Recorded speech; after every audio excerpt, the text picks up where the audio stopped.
예수님은 특별한 선물. 천사는 좋은 소식을 전해와요. 어느 날 가브리엘이라는 천사는 하나님의 보내심을 받아 갈릴리 나사렛이라는 동네에 다윗의 자손 요셉이라 하는 사람과 약혼한 처녀 마리아에게 나타났어요. 가브리엘 천사가 마리아에게 은혜를 받은 자여 평안할지어다. 주께서 너와 함께 하시도다 하니 마리아는 그 말을 듣고 매우 놀랐고 조금 두려웠어요. 가브리엘 천사는 마리아에게 무서워하지 말라. 내가 하나님께 은혜를 입었느니라. 보라, 내가 잉태하여 아들이 낳으리니 그 이름을 예수라 하라. 그가 큰 자가 되고 지극히 높으신 이의 아들이라 일컬어질 것이요 주 하나님께서 그 조상 다윗의 왕위를 그에게 주리니 영원히 야곱의 집을 왕으로 다스릴 것이며 그 나라가 무궁하리라. 하나님으로부터 받은 특별한 메시지, 곧 마리아가 아기를 가질 것이며 그 아기는 하나님의 아들이 될 것이라고 말했어요. 하나님은 마리아를 아기의 엄마로 선택했어요. 가브리엘 천사는 아기의 이름을 예수라고 마리아에게 알려주었어요. 가브리엘 천사는 마리아에게만 나타난 것이 아니었어요. 어느 날 밤 요셉이 자고 있을 때 가브리엘 천사는 요셉에게도 나타났어요. 가브리엘 천사는 요셉에게는 꿈에 나타나 다윗의 자손 요셉아, 내 아내 마리아 데려오기를 무서워하지 말라. 그에게 잉태된 자는 성령으로 된 것이라. 아들을 낳으리니 이름을 예수라 하라. 이는 그가 자기 백성을 그들의 죄에서 구원할 자이심이라 하니라. 이 모든 일이 된 것은 주께서 선지자로 하신 말씀을 이루리라 하심이라. 요셉에게 마리아가 아주 특별한 아기, 하나님의 아들을 갖게 될 것이라는 것을 말해 주었어요. 이 아기는 하나님께서 주신 매우 특별한 선물이에요. 예수님은 마리아와 요셉에게 사랑의 선물이었어요. 또한 마리아와 요셉에게만 아니라 온 세상의 사랑의 선물이에요. 하나님은 우리를 너무나 사랑하셔서 예수님을 우리에게 보내주셨어요. 예수님은 특별한 선물이에요. 마리아와 요셉이 베들레헴으로 떠나요. 가이사 아구스도라는 통치자는 모든 사람이 자신의 이름을 중요한 목록에 올리기 위해 자신의 고향으로 가야 한다는 명령을 보냈어요. 다윗의 집 족속인 요셉은 유다 베들레헴에서 태어났기 때문에 갈릴리 나사렛 동네에서 자신의 고향인 베들레헴이라는 다윗의 동네로 호적을 하러 가야 했어요. 마리아는 이때 임신에 있어서 뱃속에 아기가 있었고 멀리 가는 것이 불편하고 힘든 상황이었어요. 그때는 자동차, 비행기, 버스, 기차가 없어서 걷거나 당나귀를 타고 가야 하는 긴 여정이었어요. 마리아는 힘든 몸으로 요셉과 함께 베들레헴으로 떠났어요. 베들레헴에 도착하는데 여러 날이 걸렸어요. 마리아와 요셉이 베들레헴에 도착했을 때 다른 사람들도 베들레헴에 많이 왔기 때문에 모두가 머물 곳이 필요했고 손님을 위한 방을 찾기가 어렵고 머물 방이 없었어요. 요셉은 가족 중 누군가의 집에 머물게 되었지만 이미 온 가족들로 가득 찬 위층 객실에는 머물지 못했어요. 마리아와 요셉은 동물들이 머물던 그곳에 거주했어요. 동물들이 머물던 곳은 편하지는 않았지만 그래도 그들은 머물 곳이 있었어요. 무엇보다 하나님은 마리아와 요셉이 베들레헴으로 가는 동안 돌보아 주셨고 베들레헴에 도착해서도 돌보아 주셨어요. 이처럼 하나님은 우리도 돌봐주세요. 예수님은 특별한 선물이에요.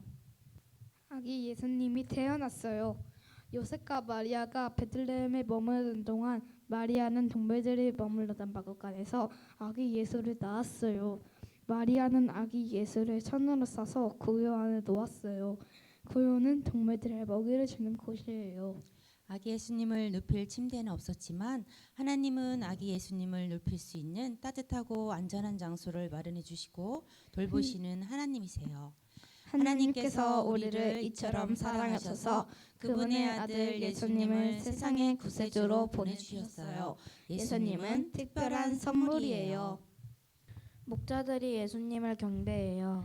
예수님이 태어나던 날 밤 목자들이 밤에 무섭고 위험한 야생 동물들로부터 양들을 돌보며 양들이 음식과 물을 먹을 수 있는지 확인하며 보호해 주었어요.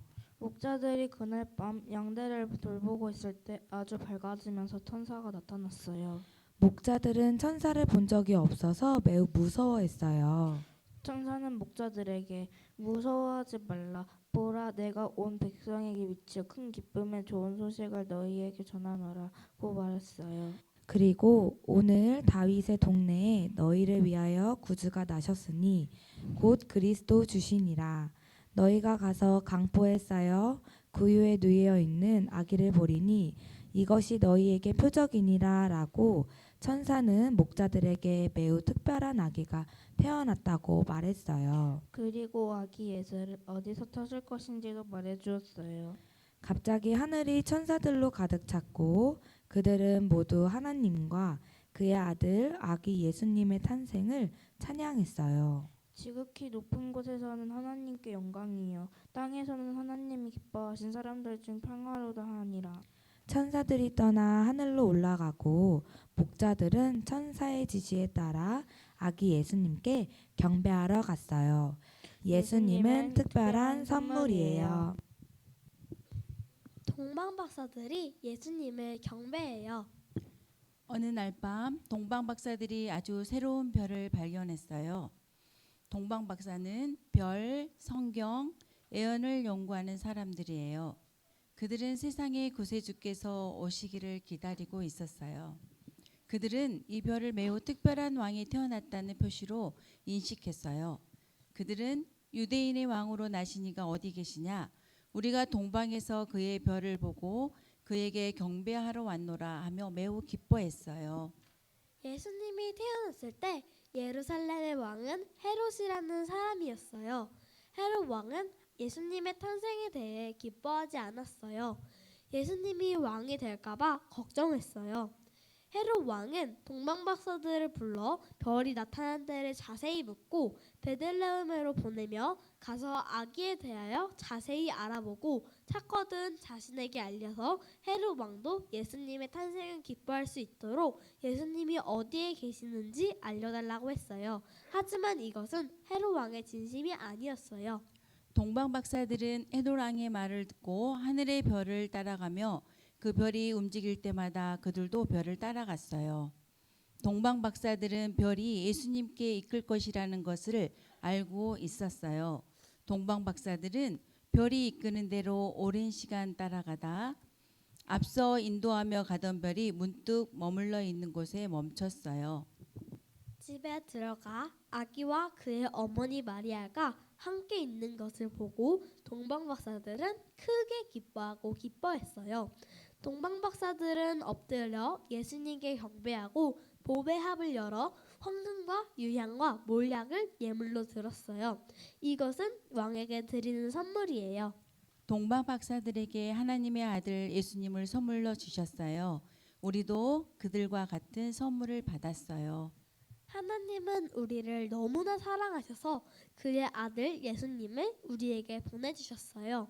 하나님의 세상을 이처럼 사랑하사 독생자를 주셨으니 이는 그를 믿는 자마다 멸망하지 않고 영생을 얻게 하려 하심이라. 예수님은 특별한 선물이에요.